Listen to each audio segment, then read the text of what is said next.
Bill 72 पर लिखता निखत हो ए बाबा बदल ना किस्मत हो।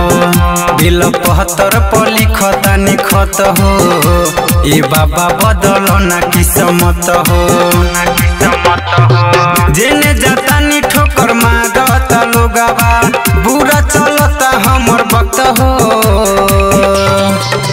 बिल 72 पर लिखता निखत हो ए बाबा बदल ना किस्मत हो।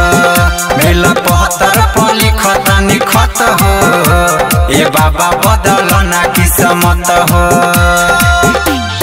रियांस रिकॉर्डिंग स्टूडियो जनकपुर धाम नेपाल।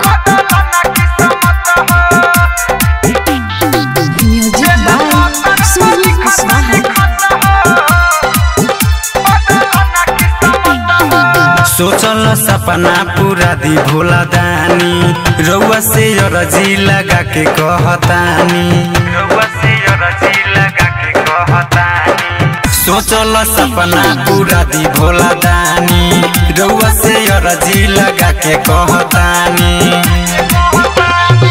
सुनी के तना निक लागे न खाना रोए के लागल जाता लत हो।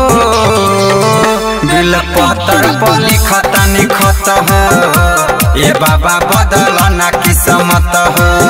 बिल 72 पर लिखता निखत हो ए बाबा बदल ना किस्मत हो।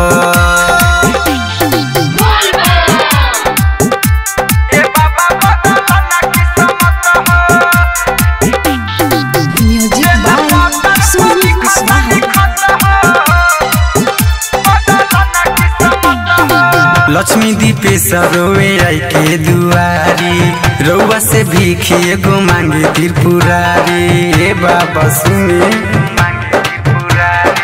लक्ष्मी दीपेश रोवे आई के दुआरी रउआ से भीखी एगो मांगे त्रिपुरारी। केहू न करे सपोर्ट हमारा के खोल दी हमर मत हो। बिल 72 पर लिखता निखत हो ए बाबा बदल ना किस्मत हो। बिल 72 पर लिखता निखत हो ए बाबा बदल ना किस्मत हो।